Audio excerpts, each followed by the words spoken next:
Dale, you be seeing all these gremlins with all this money, No. and these women getting with these gremlins, bro. It's not always because of the looks for them. It is always usually, if for women, in most cases, they look at their stability, the status, those things. And the What kind of life can you provide for me? And the looks last. The looks are not last, but they're just not first. But for the man, looks.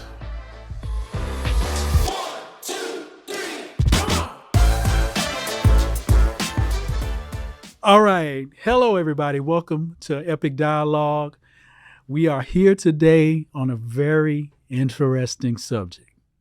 And the subject is fearless in the wrong way. And what do you mean by that?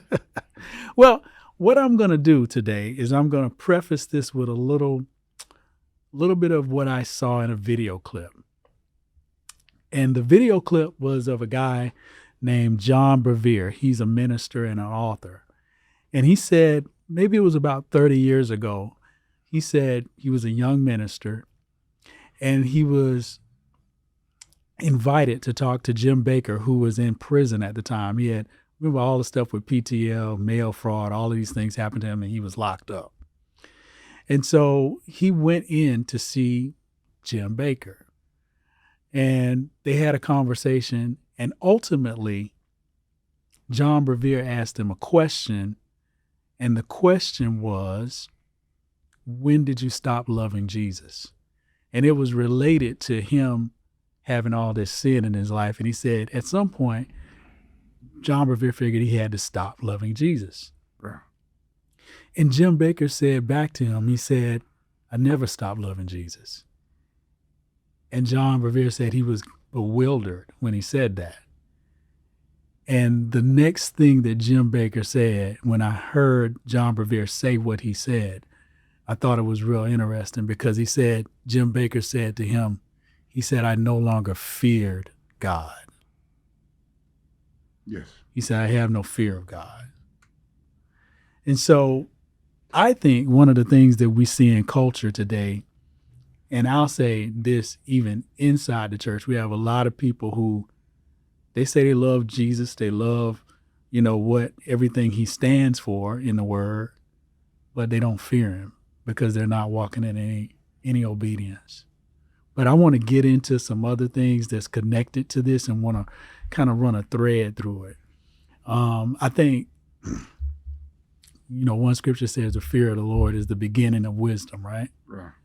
So what I see in culture, I was seeing another video clip, and I think I told you about it, and it was a woman, I think her name is Taylor. Joy Taylor. Joy Taylor. She was talking about, she said, well, there's a red flag on her dating Christian men. Immediately when they say they're Christian, it's a red flag for her.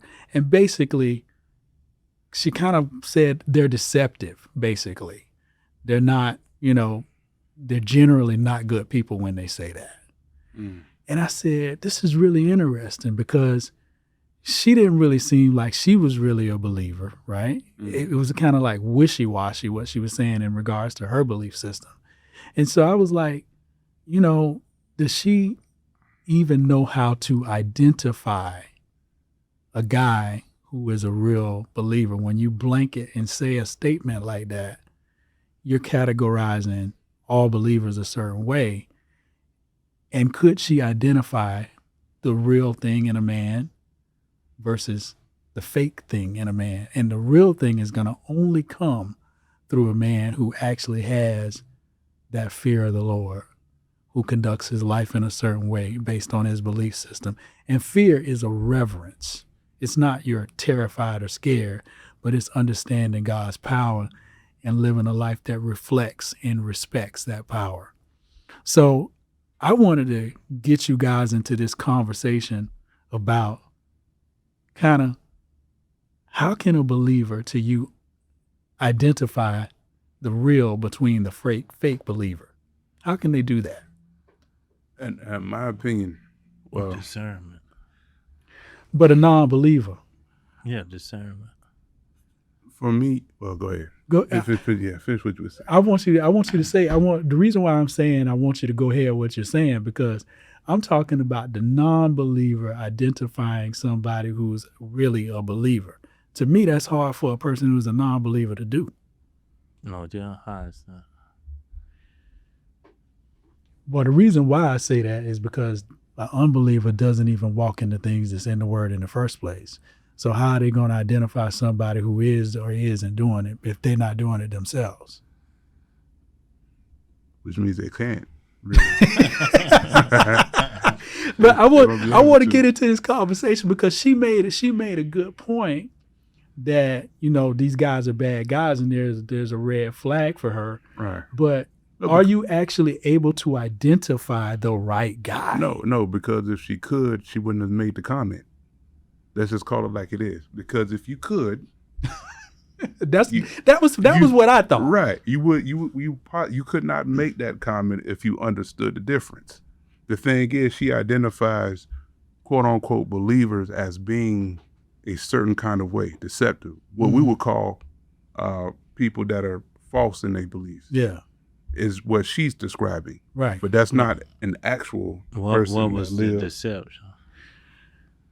Well, basically, you know, they're not functioning the way, I'll just say they're not really functioning the way a believer would function, meaning, you know. They going home for the home run. Yeah, they're trying to get in there. Yeah, they're trying to, you know, they're trying to knock it off.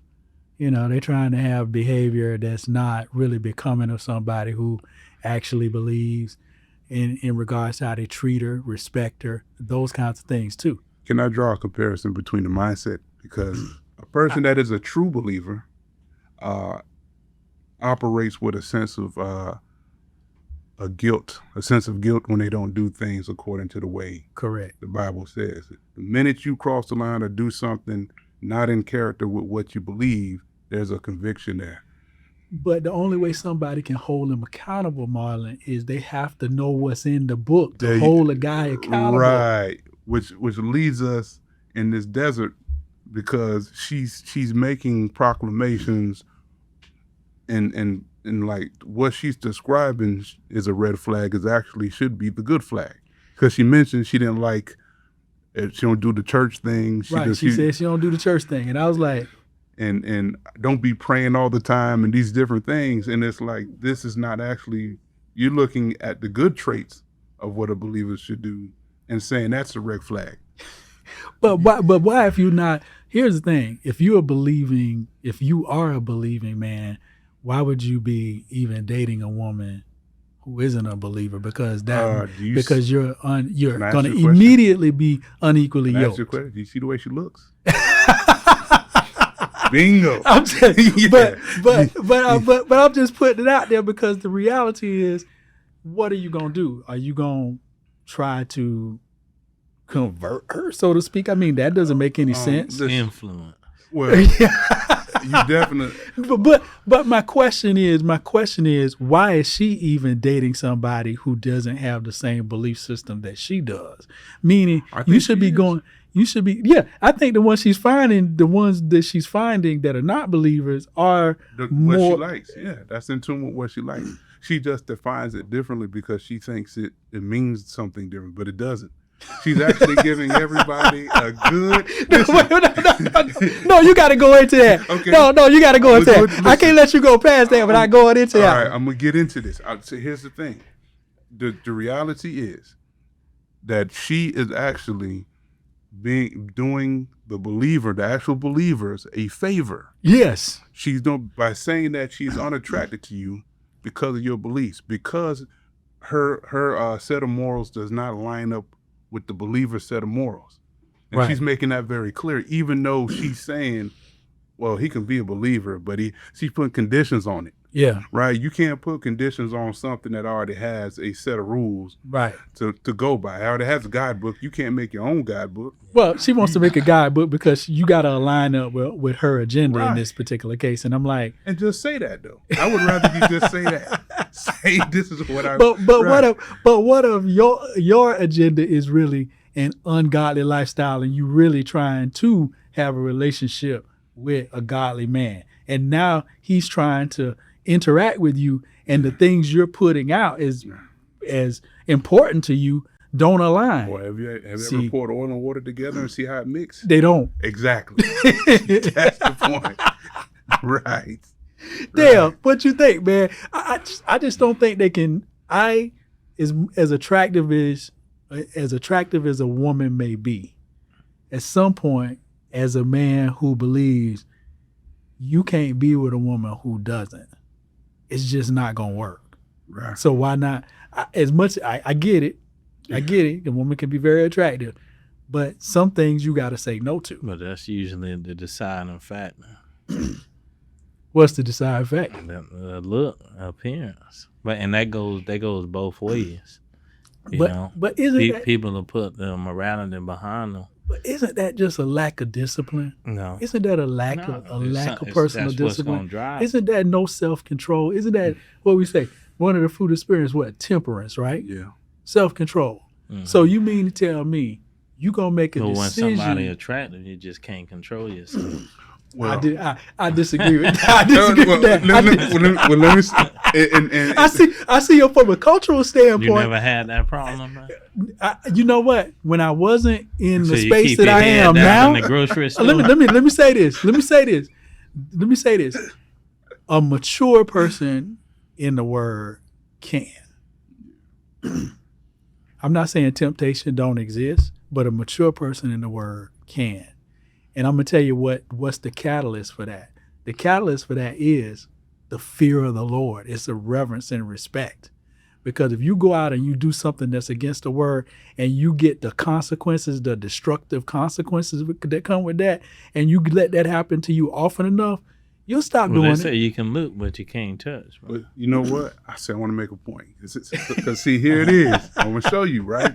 So Joy Taylor, intelligent, beautiful, successful, right? And so she is the mansion that you see, and you're so enthused with how the mansion looks, and then you go inside, you see nothing but furniture that comes from Goodwill, and it's like you get disappointed. It's like, oh, well, are you disappointed if you're somebody who has the same furniture in your house? If you are equally yoked with that person, no, you're not. But that's my point. But that's why she should. That's why she should. But the believer looking at her from a standpoint, she's like, oh, this is it. She's intelligent, she's smart, she's beautiful, until she opens her mouth. Then it's not as desirable. But you know what? If you're guided a little bit by the flesh, or you're trying to convince yourself, well, maybe if I do this. Maybe. Let me bring up a relationship that crashed and burned, because I'm going to ask you, is that what happened in that relationship? Yes. Devon Franklin and Megan Good. I don't think. I'm just going to put it out. When it first came out, I felt it was possible. But see, the problem with him is that he's the one that ended the relationship. He filed for the divorce. And not her. And so we don't know what would, if you got with her in the first place and you had these issues going in, I would think you'd be the first one to hold on to it more than anybody else. So either if he's telling me it wasn't infidelity that happened, or it wasn't a situation where she cut him, or like, bro, like, why did you sever this situation being in the position that you're in? Yeah, I would have some questions in regards to him and the decision in the first place. You don't think it was a good decision? Well, it may have been, but based on what he married her for, I don't think so. And what was that? He thought that he was getting somebody in a similar case, that because she was a believer, she was always a believer. He was always a believer, but he did basically the same thing Russell did with Sierra. Yeah, they didn't have any sexual intercourse and all of that thing before marriage. Yes. They got married. They went through the process in what would deem to be a correct way, and it still ended up in a divorce by his decision. By his decision. So that mean he might have been scared. But let me say this. But I don't know the ins and outs of what transpired, because I think they both decided to be quiet about whatever it was that caused. Well, one of them did. One of them was quiet. Yeah. The other one was very vocal. Yeah, but the one that's being quiet is the one that I think when you saw the beginning of the breakup, Yeah. I initially thought she was the foul one. but when you saw the beginning of the breakup, it wasn't her that was crying, it was him. It was, and that's why I thought initially she was the foul one. But after listening, I'm thinking he's the foul one. But let me say this: we never heard his side of the story. And that's why I'm calling him foul. We never heard his side of the story. Say something. And let me say this. And I could be completely wrong, but a man who marries a woman that attractive doesn't divorce her for nothing. Why not? I don't think so. Well, I mean, that's just my take on it. I don't know how true that is. What would be the severity? Because I think it would have to be really severe. Infidelity, something of that nature, right? No. Well, no, he's a pastor now. But it's according to what you define infidelity as, because different people define infidelity different ways. He's a pastor. Well, pastor. Let me say this, because like if sometimes you'll hear that people have broken up, they're still not divorced, right? Yeah. But they're broken up and they've kind of gone their separate ways and they're doing their own thing. Right. Now, if you say there was no infidelity and you slept with a person during that time you were broken up, but you weren't divorced, somebody in the relationship could see that still as infidelity. Somebody could, but she stated clearly that wasn't the case. I'm just saying. But I'm saying, if you quiet, if I say something and you quiet, right? But I'm going to say that we've never heard his voice on the matter.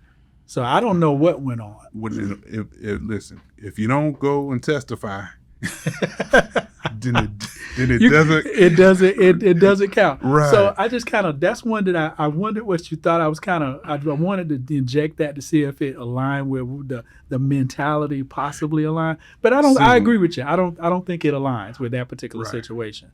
But it's close. It's close. But the thing that does concern me, you would say him being a Seventh-day Adventist minister. I think that's what he's ordained as. And they even more strict. You talk about strictness. Yes. People would consider Seventh-day Adventists even more strict in regards to certain things. So for her, even being married to him, the way, there was issues with the way she dressed and came to church and all, it was all kinds of stuff going on with the two of them. So at the end of the day, I think this goes back to the thing about being equally yoked, so to speak. Right. And I think that as a mature believer has to take precedence, and this is the hard thing, over the looks. I think it really does. Yeah, but it won't. But it won't. You gotta have them look. So, what do you think the world should do to get over the looks? But to get over the looks and create a better relationship. Can't do it. The world, you said the world, so yeah, I'm asking. When you say the world, I'm saying I'm agreeing with him. Everybody outside of the faith. For the men, listen. For the men, if we're talking about the men of the world, you're not gonna get past that attraction. Well, no, that's for everybody. Well, no, because the women sometimes will prioritize the level of stability, right? Financial stability. They want a beautiful man. Dale, you be seeing all these gremlins with all this money, and these women getting with these gremlins, bro. It's not always because of the looks for them. It is always usually, if for women, in most cases, they look at their stability, the status, those things. And what kind of life can you provide for me? And the looks last. The looks are not last, but they're just not first. But for the man, looks. So in the church, what do we? So as we know, in we the say church is a look. Oh. So outside the church, we say it's not going to work. Too.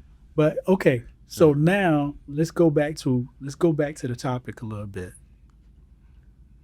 Fearless in the wrong way. Okay. So inside of the church, yes, if we're really walking in the fear of the Lord and an understanding of what that is, shouldn't we be able to make better decisions, not only in that area, but in most of the areas of our life? I'm not saying we're not going to make mistakes. But what I'm saying is, like, when it comes to critical things like that, aren't we concerned about the consequences of making bad decisions that we know are bad decisions? No, I don't think so. You say, should we, right? I'm saying, yeah. We should, right? Yeah. Oh, okay. No, I just got to make it clear. So you understand the question, right? He's saying, should we, if you're actually professing to be a believer, Yes. should you have a fear of the Lord that helps you to make better decisions when you know you have the opposite bad decision in front of you and you know it's a bad decision? Shouldn't that help you to say, I'm not going to make that decision because I know it's the wrong one. I'm going to make a better decision. What say you? No. You say no? Why? No, but it's a loaded question. It ain't should, loaded. Yeah. It ain't loaded at all. Hey, Okay, let me ask you the question probably that you want to answer. Yeah. Why are we making such bad decisions in the church? Let's just say that. Let's just ask that. Why are we making bad decisions? And not just in the area of mates. But what's a bad decision? A decision that eventually has consequences Like that what? destroy your life. Okay. Let's say we stay on the topic of relationships. Okay. You marry a woman who you in the church every Wednesday, every Sunday, and you marry a woman who don't go to church, don't care about God at all, and you marry her. Well, they got chemistry. What kind of chemistry? Good chemistry. What kind of chemistry? No, specific. They What like the makes it same good? movies, you know. He sounded like he playing with me now. You gotta be I mean, it got to be something that drives that. Cause to me, how can you function on a day? Y'all wake up in the same bed every Well, they're day. still human, though.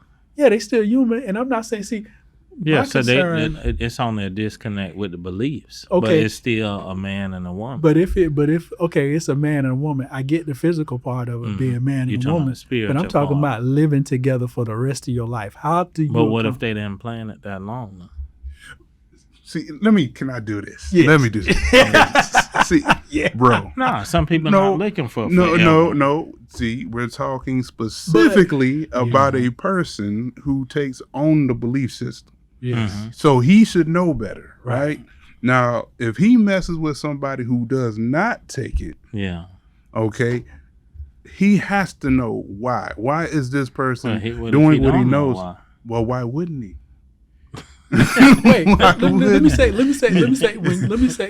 one thing that's 100% true. When you decide, a woman decides to be with a man decides to be with a woman, there are reasons in their head why they've made that decision, whether they verbalize them or not. Right. So what you're saying is not giving us clearly the reason, right?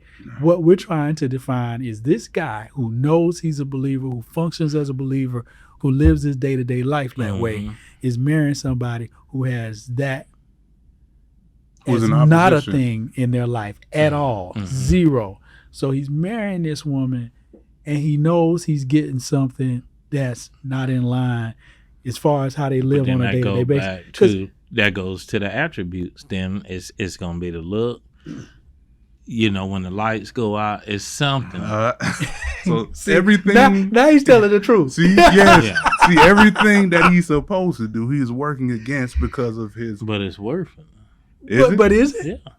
But Initially, I guess. Initially, it is. Initially, it seemed like it. See, Right.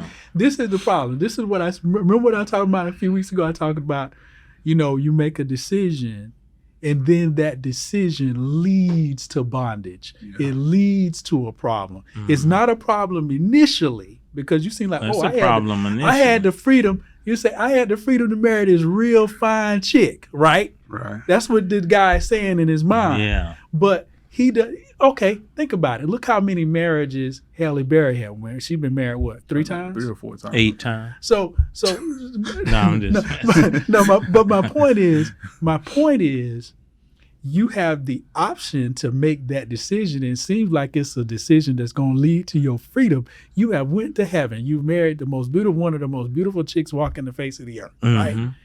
But down the road, because you're not equally yoked, after a while it becomes destructive. So you become destructive to one another because you going in one direction, she's going in another direction. She don't believe that there's a reason for her to do anything. You say, why should I submit to you? But but that's why I appreciate Joy Taylor, because she makes it very clear, you're not for me, right? Yeah. So then the ball is in your court as to whether you either get mad or get frustrated because she's not into you. She has a choice to be this way. Right? Yeah. Let's be honest. I agree. She's fearless in what she's saying. So being fearless about just anything, being fearless, and when I say fearless, I think the danger in not having the fear of God inside of you is you think I'm free to make any choice I want to. And what it clouds to me is consequences. The thing you don't see when you're making those choices is what it means to your life 3 years from now, 5 years from now, 10 years from now. And I'm only making decisions in that moment. But I think that's just basic human condition. How many times do people really think about something before they do it? But people think about things before they think, okay, but they're gonna look at the benefits. But when you go out and buy a house or you go out and buy something you don't really think expensive, that the mortgage is 30 years, even though you signed. When you sign the papers, you know that mortgage 30 years. Man. Yes, you do. No, but then you watch Dave Ramsey, you can pay it off in 5. But that's different. The reason why that's different is because you're getting wisdom to help you navigate how to pay that mortgage off faster. That's different. Mm-hmm. That's something that anybody should be able to do. If I should be able to get the right information and be able to take advantage of it in such a way. It's just like getting the word in you in certain spaces. I ain't gonna marry no chick who I'm not equally yoked with. I'm just not. Right. But a lot of people don't feel that that's that bad. But then in essence to this, because he brought in the alternative. Yeah. See, if the believing guy is looking at her and is like, you know what, I see potential. I know she's saying she don't want this. But it's the potential guided by your spirit, man, or it's the potential guided by... Obviously. We know what it's guided by. It's not guided by your spirit, man. That other head. The one below the waist, that head. That's the one that's being guided by. And so because the decision, the people that get offended with what she's saying, people that are offended by what she's saying, are the ones that really want her, but just realize she don't want you because you have to love your faith more than you love. Yeah, and right. You should, to me, if you're a believing man, you should absolutely not be offended by what she's saying. You should be like, good. Okay, thank you. I cool. know. You're not in my space. Right. Because you already rejecting the things that would keep you from being in the same circle that I would be in. Absolutely. So beautiful. Right. That's wonderful. Because the worst thing you can have is somebody pretending they should be in your space and behaving in a pretending manner like they should be in your space. And then you find out later on, this person ain't been what they said they were. That's what I call deception. Yes. Yeah. So she's actually doing... She's doing everybody a favor. She's doing the good people a favor. And she's doing the evil ones a favor. Right? So what do we learn about the importance of walking? Because see the guys she's dealing with, and I'm pointing out the guys again. When you're not walking in what I call the fear of the Lord, in that space where you understand that your actions, when you do them outside of the word, have consequences. It shows up everywhere in society. Yes. So these guys who are claiming, hey, I'm a believer, and they telling her that, but they not really living the life. Right. They actually, it's good that they keeps her separated from, but at the same time, it can put a stain on the guys who are actually good too, because she's talking publicly and openly to the rest of the world about these guys ain't no good. Right. And basically the people who really don't know the good guys are like, yeah, all of them the same way. Yeah, good. No, I think that's a great thing because see, listen, you have to be secure in yourself, right? Yeah, no. No, I'm saying, and I'm only speaking for. I see your point. The group that knows the truth, stay in the truth. The people that are getting caught up and swept up in what she's saying and getting offended, they're not. If you had true understanding, if you had true knowledge, this would not even affect you. Yeah, it's okay. Yes. Yeah. Because there is another person around the corner with opposite views that is a part of my. Yeah, they do. Yeah, they do. Man. I'm telling you, they do. Have you seen? Yes. Multiple times, brother. Let me tell you something. This is what I know. On every level, there is an opposite but similar looking person. In other words, what I'm saying is you have a J-Lo that is on J-Lo status, and there's definitely a J-Lo that works at 7-Eleven. Okay? somewhere across the board, there is somebody just as attractive. So just like you have one with this kind of mindset, there's always going to be another one with a positive mindset. It's just incumbent upon the individuals to go out there and search and take your time and go through. Well, I guess they want to lose. You fall into the bracket of lose. You get no rewards if you sit down and don't put forth the effort. That's on you. If you want to win in life, successful relationship, marriage, life, you have to put in the work, right? And I'm gonna say the most important thing out of this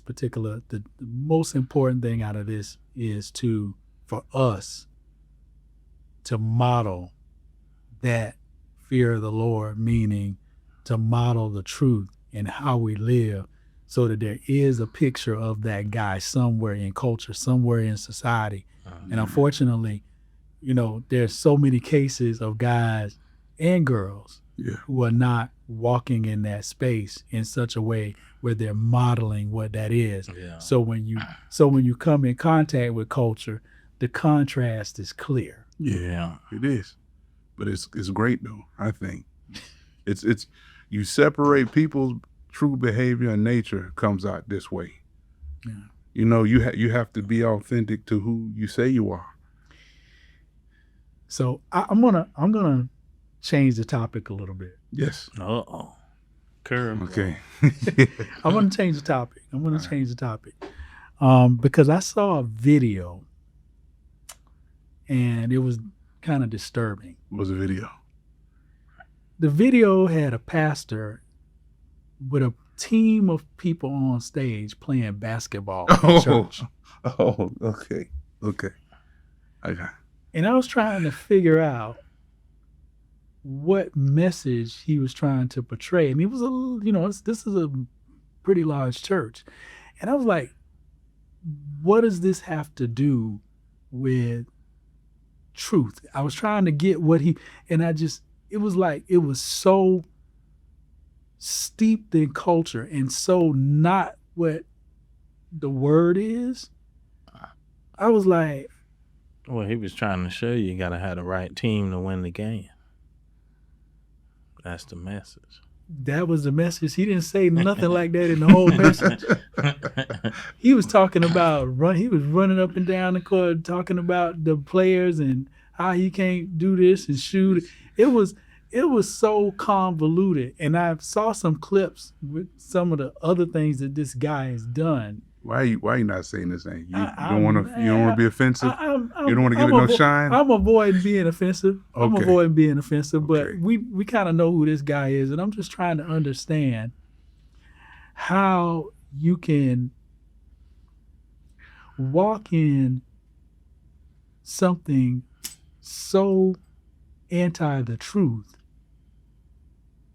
and think it's okay. Well, like you said, that fear, right? Because to me, it's like you don't got no fear of God in your teaching. You have no fear of God as a leader to be doing something like that. And I'm like, somebody needs to call him out. I think there are people. Well, here's your chance to do it. There's people that call him out, but like you say, you're really wrestling with two things. You're wrestling with, and I think you're wrestling with what he's trying to do, because his message is not aligned with his belief system, right? It's not. His message is I don't even know I can't even figure out what his belief system is. Yeah, you can. You can. You can I figure mean, it out. but what I want to here's what I see. I see somebody who I would define as a false prophet. Right.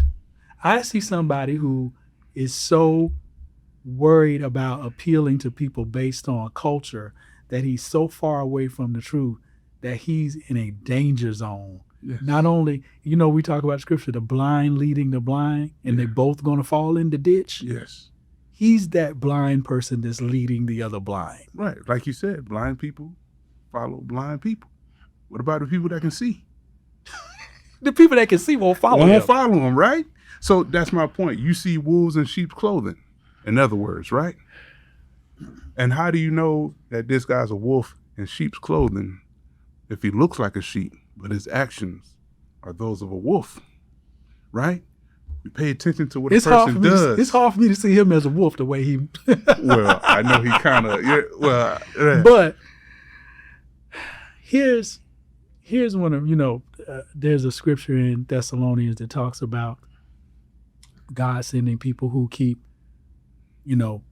resisting the truth, sending them strong delusion. Yeah. That they may believe the lie. And it's like if somebody's following him, to me, they have to be in a place of strong delusion. Why is that? Because the truth is nowhere in what he's saying. It's not even a partial truth there, at least from what I've heard, which makes him extremely dangerous. I mean, I want to hear you. What's up? You're not talking enough. Let me hear you. I want to hear you. I need to hear point of view. Here's the most dangerous thought. Okay. The most dangerous thought is for God to stop having any concern for a person who is living a lifestyle of sin, meaning he writes them off. He doesn't stop them. He lets them just keep doing what they're doing. Yeah. To me, that's the most dangerous place to be in. Why is that? Because you're going to go to hell. Well, if they don't believe in hell. You're going to still go to hell, whether you believe in it or not. Okay, but that's what I'm saying. It's still, once again, if we talk to people that are believers, we believe that. Yeah. So I understand that. But I'm saying, but the person that is lost. But just because somebody doesn't believe something doesn't make it untrue. Yeah. See, here's I'm not into relative truth today. I'm not into relative truth today. I know everybody got their own truth they want to walk around with it, act like.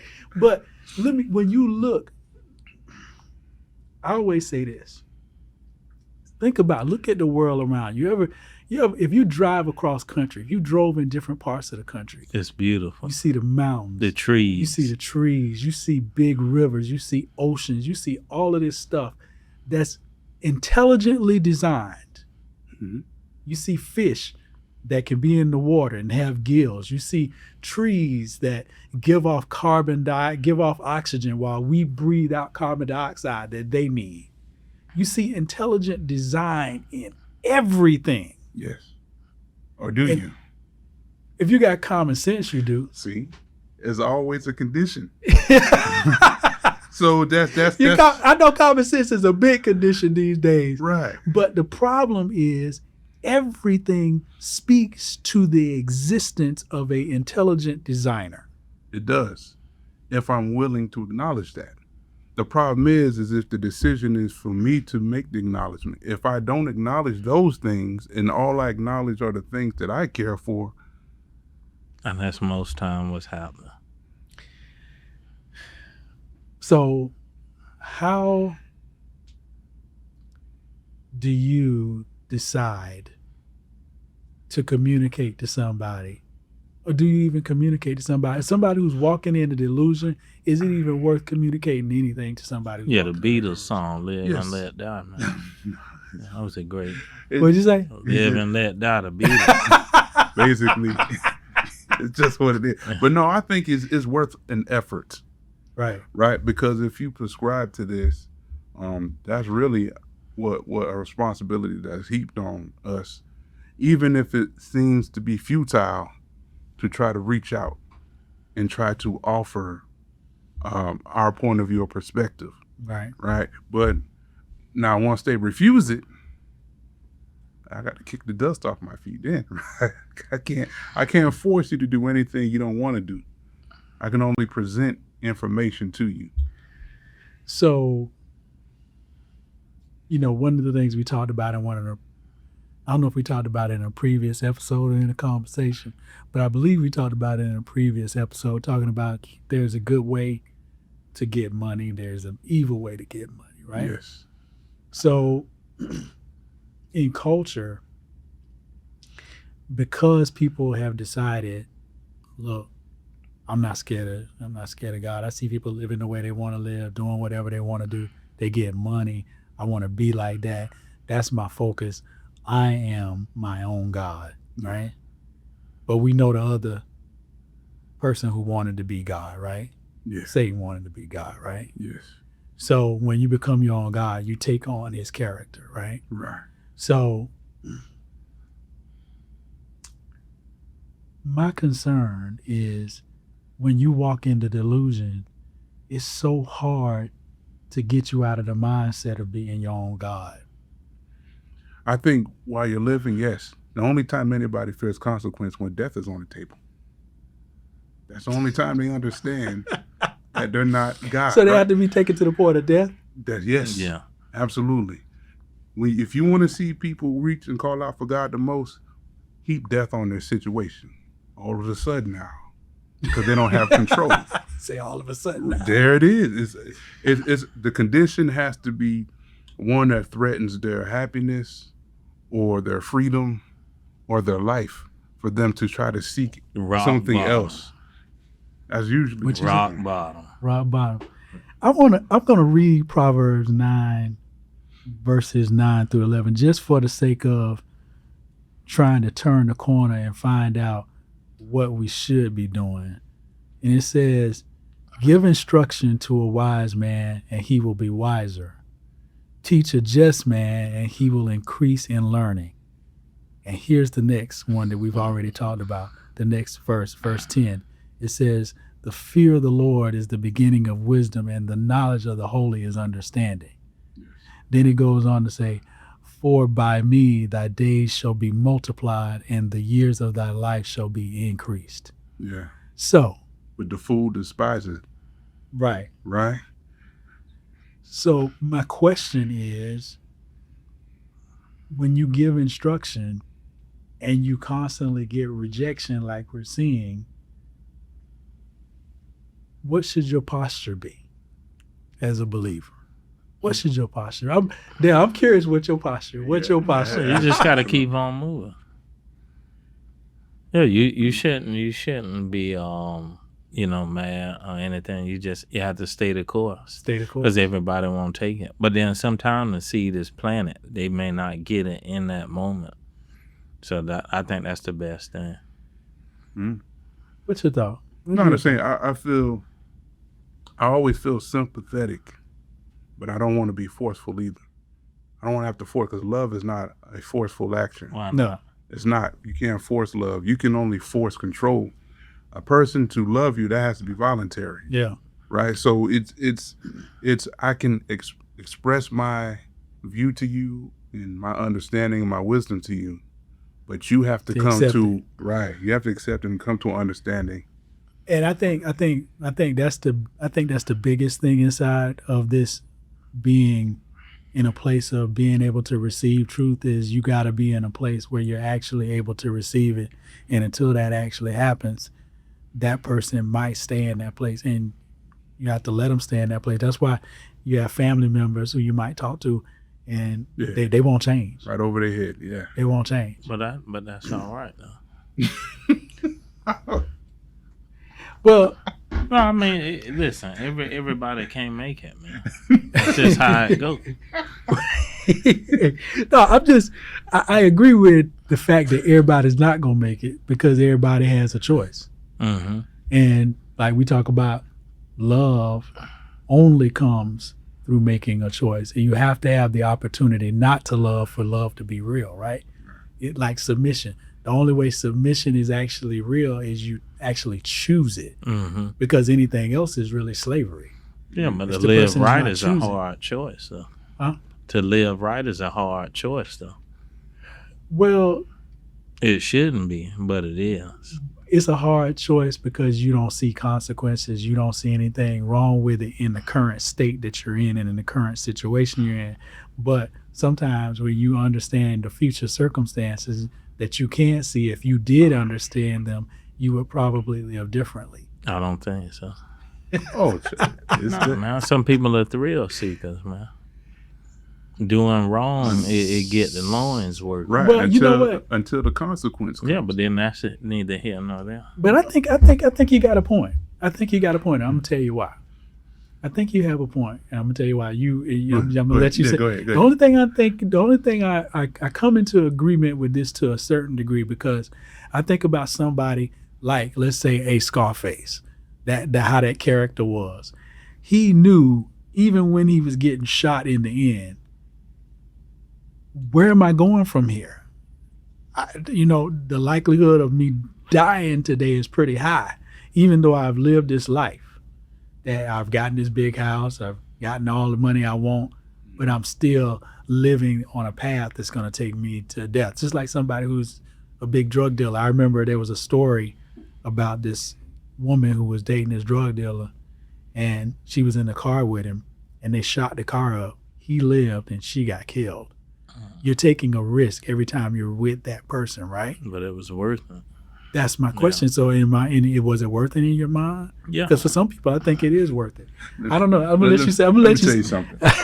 Nobody believes it's worth it. See, if you looked at Scarface, he was all willing when he was shooting, but he didn't see the bullet in the back of his head. Bottom, yeah. See, had he known that was there and present, he probably would have had. If he had a chance to do it over, I guarantee you, he would have rethought it.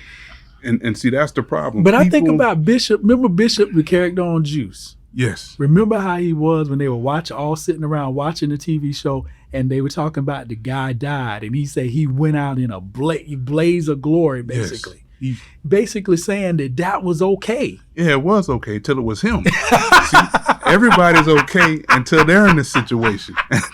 See, he's just watching a show. So yes, great entertainment. Unless you're the one that's actually dying, that's when it's not fun anymore. And that's what a lot of people do. They do crime, they hurt people, they stab people, they cheat people, and it's okay as long as they're getting away. But when they are the ones that are the receivers of the consequence, all of a sudden now, look at Big U, same situation, right? Extorting people for years, having a good time, taking their money and squeezing people. Until them feds came on them. And then all of a sudden, are they trying to bring a black man down? No, you was trying to bring a black man down, and now the squeeze is on you. See, and that's what I'm trying to tell you. Everybody has this air of superiority, and it's fine as long as they're not the consequence or the person receiving. Well, one of the things I said in the last episode was talking about as long as it's not me. As long as it's not me. Yes. But they know, here's the thing, they'll say as long as it's not me, but they'll know the potential consequences of what they're doing. Yeah, it's worth it. And in the moment, that's what I'm talking about. What you just said, they know the potential consequences. They believe they're not going to suffer the consequences, and they believe it's worth it. Some of them know they're gonna get the consequences. Because I remember somebody, I was talking to somebody who had been in jail for 12 years, and I was going to a church in Sanford. He got out. No, he didn't want to do the same thing. He was selling drugs, went to prison, 12 years, got out. He was coming to this ministry thing. I was leading a group there. And he talked to me about the whole thing and just said, look, he said, my whole family was like involved in some kind of way. He said, I just couldn't help but do it, And he said, when he got out, he said, he started his own little business, pressure washing and doing all this little odd and end stuff. Got him a truck, and he was driving around doing that. And he said, I'm not going to do that no more. I don't want to go and sit up in a prison. Question, if he didn't do them 12 years, what'd he be doing? See? That's what I'm saying. You get the wisdom now when you done sat down for a little bit, right? See, they put you in time out. All of a sudden, now you can figure out what life is. And that's what I'm saying. It's like it's always, it has to come to that. No, but Some that's people, the human condition, man. well, I mean, So yeah.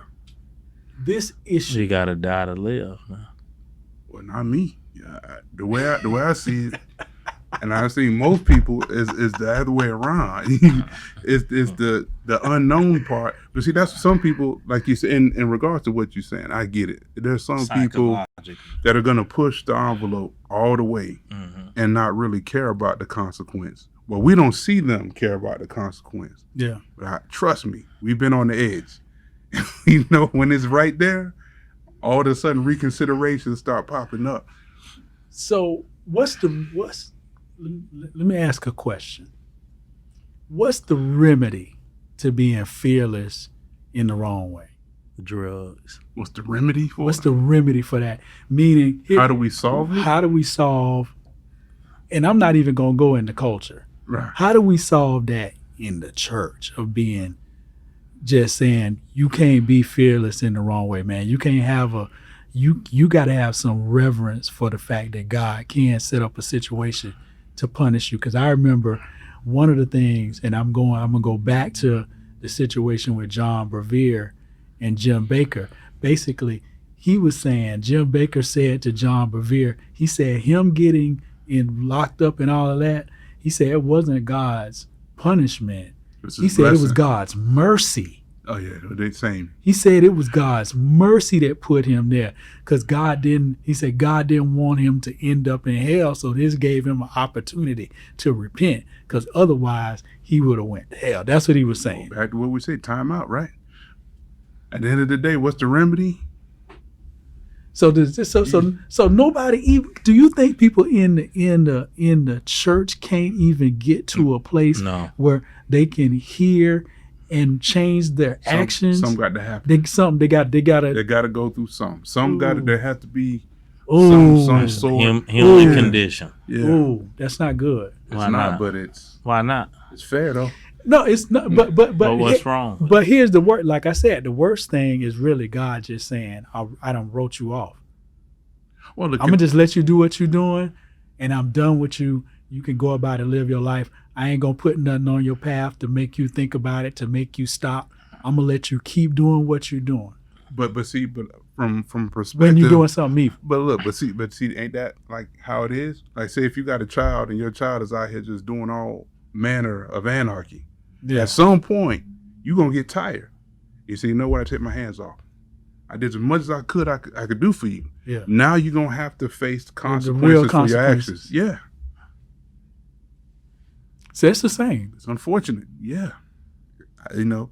Wow. That's awesome. I don't know if that's awesome in a good way or a bad way. I'm trying to figure that out. What's wrong? Well, look, I before we wrap this up, I say I respect that God is a God of justice. I respect that, because that's one of the things that helps me remember to do the right thing. Because if I keep doing the wrong thing long enough, like you said, there's going to be a consequence.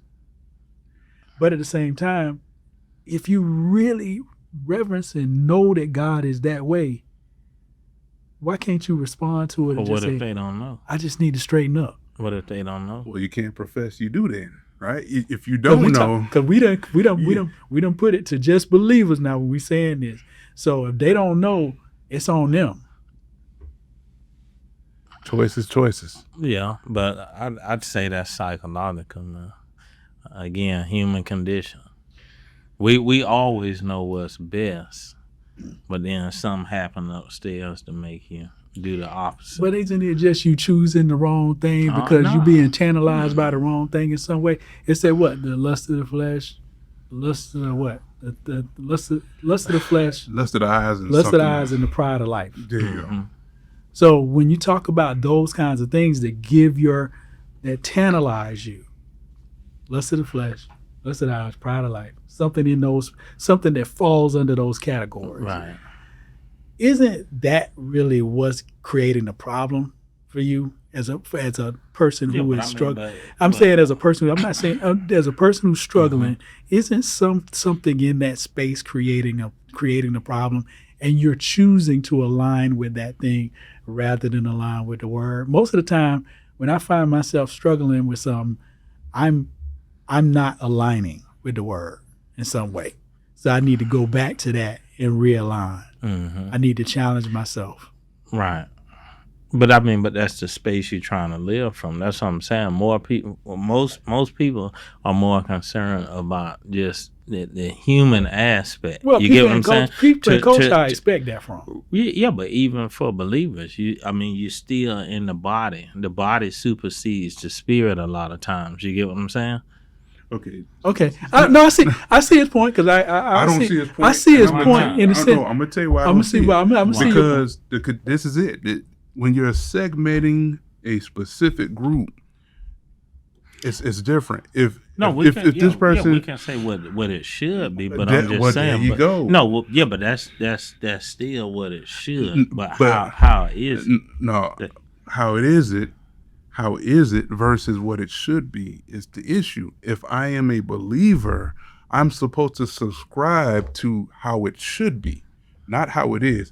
If I'm subscribing to how it is, then I might as well not be the believer. Let me be out there with them doing. So what about the inner outer man thing? Well, I'm just gonna bring up one thing, and then I'm just connected to both of what y'all saying. And it's the scripture where Paul talks about. He said, "When I'm ready to do good, evil is there present with me." Yeah. So you're always presented with a choice, and what ends up having to happen if you're not, let's bring grounded. Now I'm gonna say spirit filled. Okay. If you're not spirit filled, then what do you do? You gonna probably get beat up sometimes. So if I get beat, but here's the thing, it's still a choice. It's still a choice. So Absolutely. If I make a decision to go with the wrong choice, ain't that on? That's on you. So we can't just put it in perspective and say, well, I'm human. That's not an excuse. Why not? Because it's not, bro. But nobody forced you to do it. You made the choice. Nobody put, if I put a strawberry ice cream here and a chocolate one, and they said the strawberry one's going to keep you alive, the chocolate one's going to kill you, you take the chocolate, how you going to blame that on being human? Because it tastes better. Because you like the chocolate better. Because you like it better. That's the thing. That's a choice. So you put this above your health then, right? Yeah. We do every day. Okay, so now when we look at it in terms of relationships and the choices that we make to choose people, it's the same thing. You know this is not good for you. Yeah. But because you like it and you want it, you're going to, I could deal with the situation. No, but I'm just saying we got to deal with the dynamic of why it's happening. You get what I'm saying? There's always like a perfect scenario. The reason why it's happening is because that's what you like. You like it this way, despite it being able to kill you. You don't care about it being able to kill you. You still want it. That's what it is. It's a choice. At the end of the day, I'm just gonna say one thing, and then we'll drive this home. At the end of the day, you keep saying the main word that's really important in this whole thing is it is a choice. It is a choice. The question is, how are we going to be empowered to make better choices? What do we need to have in us to make better choices? Is it the word? Is it the spirit? Is it a deeper relationship with God? Do you got to walk close? Okay, well, if it's all of those, those elements are all things that you need to have, if you're a believer and you don't have them, then you're more likely to fail. So the problem is really you're not cultivating those things and dealing with your heart issues the way you need to deal with them from a spiritual standpoint to get to a place where you can actually fight some of the stuff that you need to fight and win. Because otherwise, people talk about believers who live a defeated life. And I know we've seen that in different people at times. And sometimes you fall down and you get back up and you go on and you live successfully. So the hard thing is equipping yourself to be able to fight that fight. That's what it really is. You got to equip yourself to fight that fight. And that's a whole nother show. Job in itself. Well, let's see, you said fostering a better relationship with God. Then at least, well, how do you do that? Now it's going to lend to the word, right? And spending time. You got to seek it. And so that's a decision in itself then. So if I make a decision to spend time in my word and then spend time with God to pray, then I'm making a choice to go in this direction as a believer. Yeah. If I go against that, then I succumb. You see what I'm saying? Now, if you're not a believer, see, this is the thing, and we have to preface that. If you're not a believer, this is not going to really apply to you. Yeah. You have a different set of standards and circumstances that you believe in. But if you say you are, you have to be held to this standard. You can't be a believer and then try to act like you got the same standards as the non-believer, because that ain't what it is.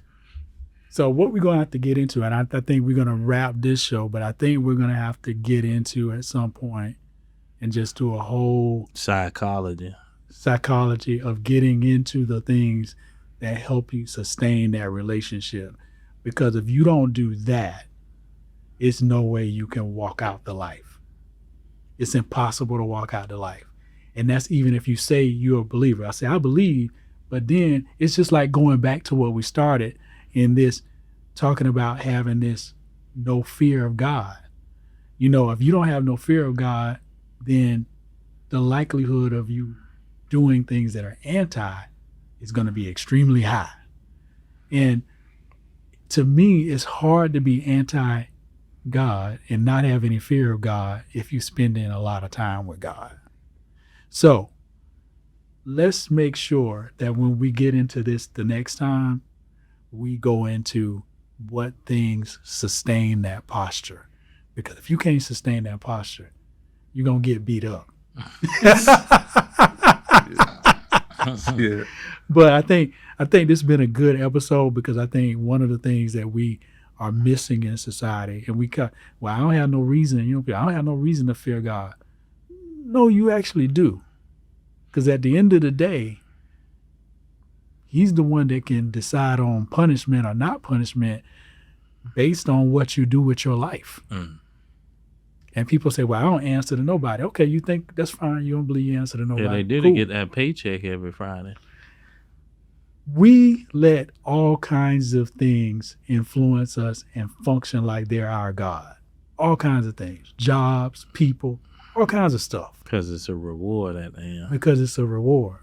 But the thing is, do you believe there's an eternal reward? See, that's the question. They got to keep the lights on. Okay, well, we're going to talk about this. We're gonna talk about this. But man, brothers, great conversation. We will come back and definitely talk about some of what we talked about, being able to sustain it, the relationship. What do you got to pour into it? There you go. What do you got to pour into it to sustain it? Because every relationship has to be sustained. A marriage has to be sustained. If you got a good relationship with friends, you don't not spend time with your friends and think you're going to sustain that relationship. Even if they're far away, what do? You pick up the phone and call them. Send them an email. You got to go see them now. You go see them from time to time. Yeah. Everything. So there's always a way that you maintain a relationship. And that's what we got to get into the next time. All right. All right. Good episode, brothers. We'll close it out. Thank you, everybody, for watching another episode of Epic Dialogue. We really appreciate your comments. We really appreciate you hanging out with us. And come and see us again.